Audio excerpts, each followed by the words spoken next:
Hello and welcome to today's Oboe Windfree. My guest is the one and only leader of the Irish Chamber Orchestra, Katherine Hunka. Katherine, how are you today? Hi Matthew, very well, thank you. Indeed, you're looking very well, if I may say, looking very trim. Well, that would be thanks to the Sweaty Betties and Berties. That's a group of freelance musicians that during lockdown I was invited to join them for HIIT and Pilates every morning, 8:15. Can you imagine?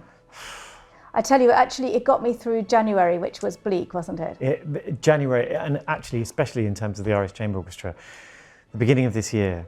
Yeah, it was tough for everybody, but we didn't really know what we were facing into. And just because I knew I was coming to talk to you, I looked at my diary. Yeah. And I looked at it with a bit of horror at the very start of the year. Mm-hmm.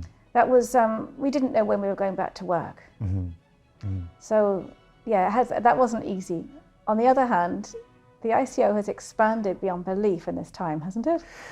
Well, it's incredible. I mean, this sense that a lot of orchestras or, a lot of organisations have had to really kind of get smaller. Mm. I mean, exactly as you say, the ICO seems to be supercharged with Sing Out With Strings, I Create Online, a whole load of internet content. Well, the Sing Out With Strings project is something quite unique because I played some tunes. I had a lovely day recording my tunes, but the way it's been put together means that anybody who's trying to learn can go on and look at in incredible detail exactly what we're doing with each hand, figure out how to play Sally Gardens or whatever the tune is. And that is a brilliant asset. And it's ours. Yeah. It's the ICO's. I think it's a fantastic project. Yeah. And I Create Online, Matthew. I mean, the thing I love about that, apart from artistically, is this sense that it's connecting people through music and connecting people to the ICO. So this incredible range of... That's right. Often limerick based. Exactly, yeah.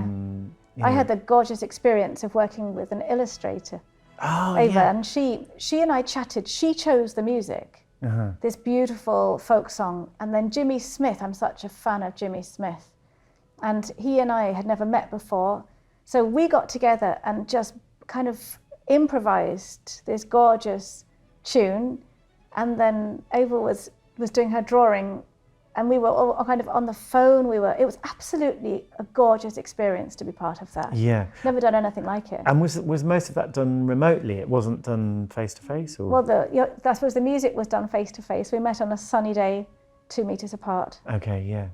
And Ava and I have still never met. Oh, really? Yeah. That's fascinating. It's extraordinary, yeah, isn't it? It is, yeah. I feel like I know her. Yeah. And then sort of as we kind of think about the kind of more, I suppose what we'd call the sort of traditional output, traditional sort of ICO things, when you reflect on that, how's that been?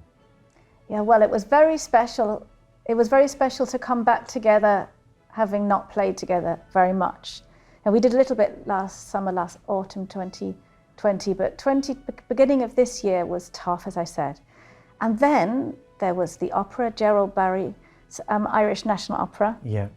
Fantastic experience. And then there was the Sean Sheba, the guitarist Sean Sheba. He's fantastic. Mm-hmm. Such a nice guy as well. And we did a project with him. Yeah. Kilkenny Arts Festival was very special. We did the Roisin Reimagined, which was beautiful. Mm. Beautiful to do something very Irish, beautifully. Mm-hmm. That was a gorgeous project. And these coming together, Dermot Dunn came in and weaved gold on his accordion. Yeah. These projects were very special because they were after such a dearthness. Is that a word? Let's go with it. Yeah, such dearthness. And it was fantastic just to be together again amongst friends, playing music. Yeah. What a relief. Yeah. And I think, I love the thing that you said, amongst friends, because, that's the thing, one of the things that I missed most about the ICO kind of not doing concerts is seeing my friends. And it's that support, isn't it? Yeah, absolutely. Yeah. Because when we were chatting earlier, you were saying that you can go on stage with adrenaline, but never with fear with the ICO. And absolutely. That's an enormous thing.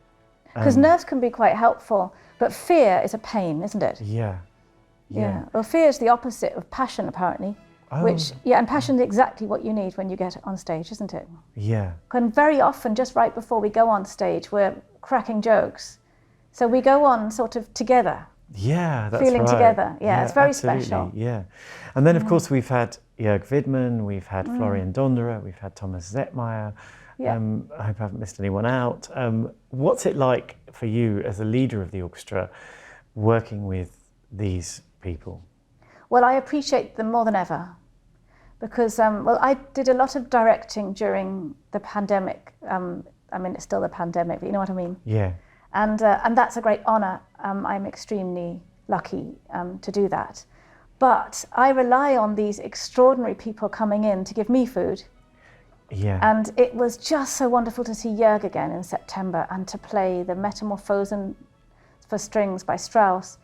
And you did the Mozart Wind Serenade. Yeah, I mean, yeah. what epic pieces to play, Yeah. having not seen Jörg for a year and a half. Yeah, absolutely. It was very emotional. Yeah, it really was. Yeah. And then he came back in December for we just did the last 3 Mozart symphonies. Like, Yeah. what a program to do with him. Oh, yeah, absolutely. Like, Jörg Widmann he's a modern day Mozart. I don't exaggerate when I say that. He's a phenomenal musician. Yeah. Just to finish off, if you had to pick one thing. Oh, that's not very kind. Well, of course I'm going to ask you that, aren't I? It's the end of the year, the end of something which has actually turned out to be really special. But for you, what's your highlight? I'd have to choose the Strauss Metamorphosen. It was such an outpouring after so many tough months. Yeah. Yeah, it was very special. Katherine Hunka, thank you very, very much for taking the time to talk to me today. It's a great pleasure.